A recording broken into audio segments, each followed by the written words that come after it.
Live from WTOC, the Southeast news leader. The News Now starts on WTOC Plus. We'd like to welcome you all to The News on WTOC Plus this morning. I'm digital anchor Jude Binkley. We have new details on a story we've been following all morning about the major crash on Whitfield Avenue and Truman Parkway. This is footage of the scene from just a little over an hour or two ago. We can now tell you that Whitfield Avenue has reopened after that crash near Truman Parkway. Crews responded to the call around 7:30 this morning. We now know that 2 people were taken to a local hospital, one of them in critical condition after being entrapped in the car. Now, here's something we've just found out as well. WTOC crews, you can see the footage on your screen right now. WTOC crews captured footage of officers with the Department of Homeland Security on site of the crash. I'm going to rewind this video right now to show you once again. Multiple masked agents were seen, and we do know at least one of them was an enforcement and removal operations officer, an ERO officer.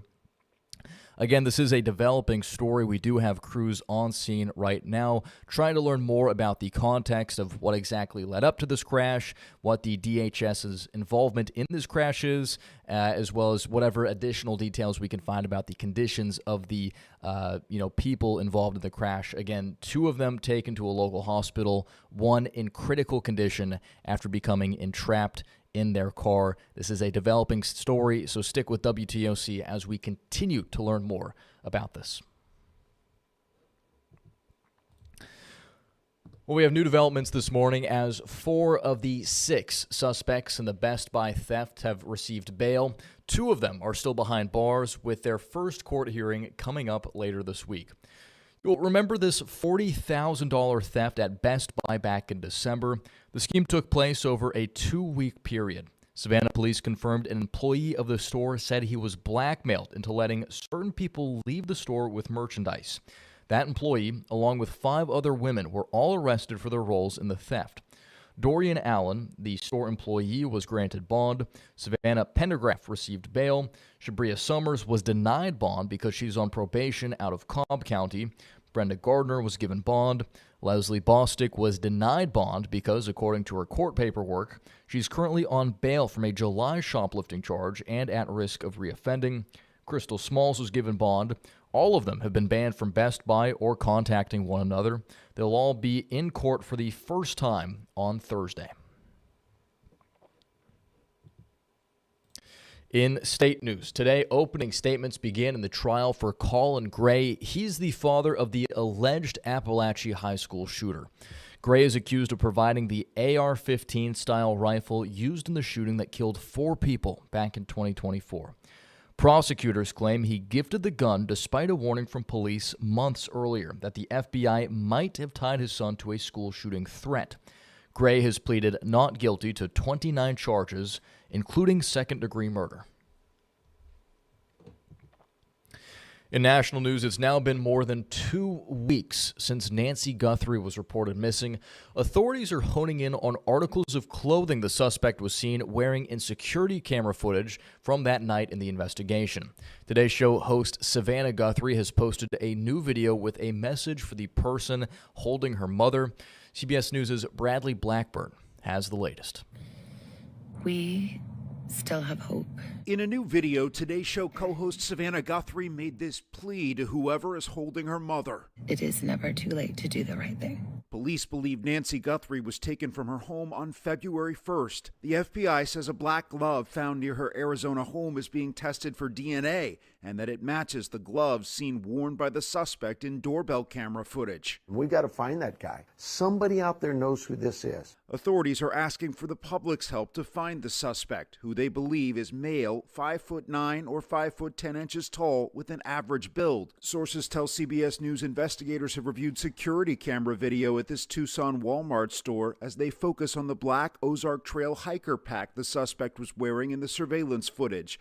The backpack is sold exclusively at Walmart. Friday, law enforcement searched a second house located less than 2 miles away from Guthrie's home and an SUV, though no arrests were made. The whole world just wants to know where she is. Members of the community signed a giant Bring Her Home banner hung outside of Tucson's local NBC affiliate. I just think of, what if this was my mother, and I just feel so bad for them. All hoping she'll be found as the search stretches into a third week. Bradley Blackburn, CBS News, New York. We have breaking news just into our newsroom regarding the story we told you about off the top of the show regarding that crash on Whitfield Avenue and Truman Parkway. We just got a statement from school officials saying that I'm going to read the statement. Savannah-Chatham County Public Schools lost a member of our staff Monday. Hess K-8 school teacher Linda Davis was killed in a traffic accident near the school this morning. Questions surrounding the incident should be referred to CCPD, and that the school has counselors at school this week to support students and staff members. So a breaking news update just into our newsroom. We now know one of the victims of that crash at Truman Parkway and Whitfield Avenue, the crash we showed footage of just a few minutes ago in the show. It did claim the life of a local teacher. And again, I should note we will have ongoing coverage as well. This is just into our newsroom at 11:04, so just a matter of several minutes ago. We are still working to learn more details about this crash as well. We're going to turn now to state news, as TSA employees at the Savannah Hilton Head International Airport are going into their third day without pay. Congress failed to pass legislation to fund the Department of Homeland Security, and TSA falls under that. It all forced a partial government shutdown late last week, and this is the third shutdown since last year. People at our local airport shared concerns over the frequency of these events and their impact. It's a shame that our government shuts down as frequently as it does. The impact is felt by a lot of people, like the TSA workers work without pay. What a shame for them and their families. I just wish this great country could do better. Local businesses lent a helping hand to TSA employees during the historic 43-day shutdown back in October, including Bella Napoli, who prepared hot meals for workers. TSA workers were given a $10,000 bonus for their work after that shutdown. It's unclear if something similar will happen this time around. Other agencies include FEMA, Border Patrol, and the Secret Service are affected too. In state news, Senate Democrats will soon introduce legislation prohibiting the use of state resources to support ICE warehouse detention centers. The Department of Homeland Security recently purchased a warehouse in Social Circle, Georgia, that could house up to 10,000 people, and they've also proposed another project in Oakwood, Georgia. Justin Berger with our sister station in Atlanta spoke to folks and has more on the divide between local leaders, as some oppose these detention centers while others support them. Georgia's newest state senator wants to put forth legislation preventing state resources, tax incentives, or infrastructure support for immigration detention centers. Decisions of this magnitude should not be imposed from the top down. Local residents, local officials, and state leaders must have a voice before irreversible commitments are made that can fundamentally alter the character and the stability of a community. Howard says Georgia's taxpayers should not foot the bill for these detention centers without clear public consent and accountability. In Walton County's Social Circle and Hall County's Oakwood, officials say they have had little communication with the Department of Homeland Security about the sites. In Social Circle, the 10,000-person facility would double the population of the city. We do not want to overwhelm a small community like you're just pointing out, but at the same time, we have a duty to respond to the needs of our citizens in our state to make sure that they're safe in their communities and their neighborhoods, and especially in their bedrooms at night. State Senator Steve Gooch, who is running for lieutenant governor, has strong opposition to Howard's idea. How does he comfort families like Lake and Riley's family when that illegal came here and literally chokeholded her and took away her last breath in our own communities? Howard will introduce the legislation by the end of the week. We must protect human dignity, treat each other with respect, and love our neighbor as ourselves. If we have illegals running the streets of Georgia, we have a responsibility to lock them up, prosecute them, and send them back. Justin Berger, Atlanta News First. Staying in state news, Georgia's income tax could soon be on the chopping block. A bill that would wipe it out for the majority of people in the Peach State is moving to the House after clearing the Senate. The legislation would more than quadruple the standard deduction a person can claim.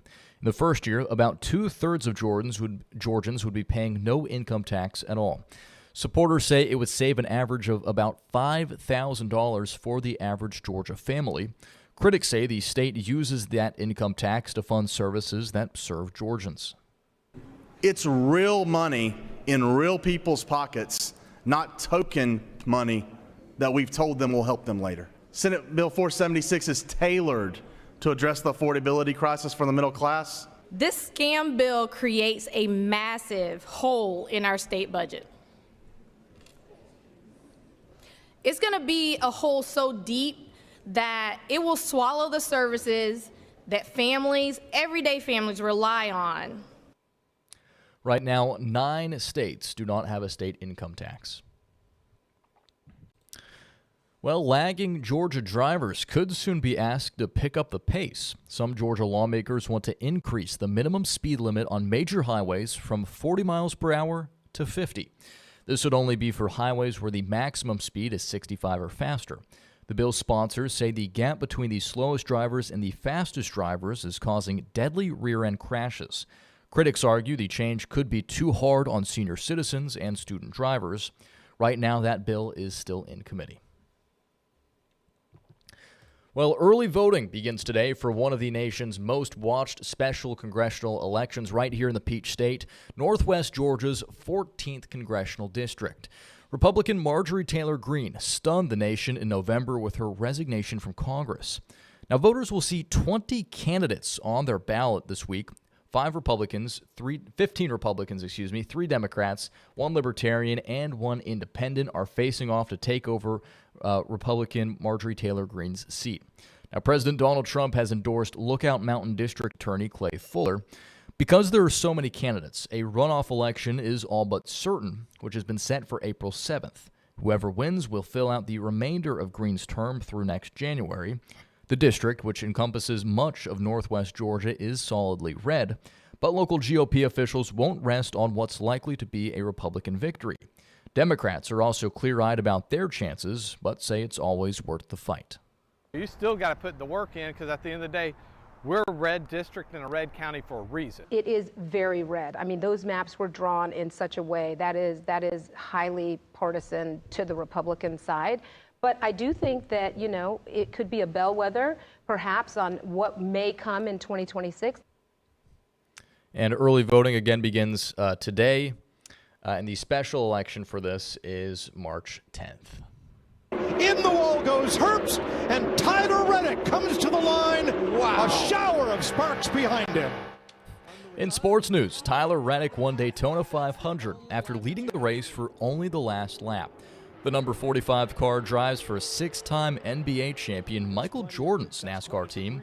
NASCAR's heading to the Peach State next. The Freight Racing 208 and Bennett Transportation and Logistics 250 doubleheader is Saturday at Echo Park Speedway in Hampton, Georgia, near Atlanta.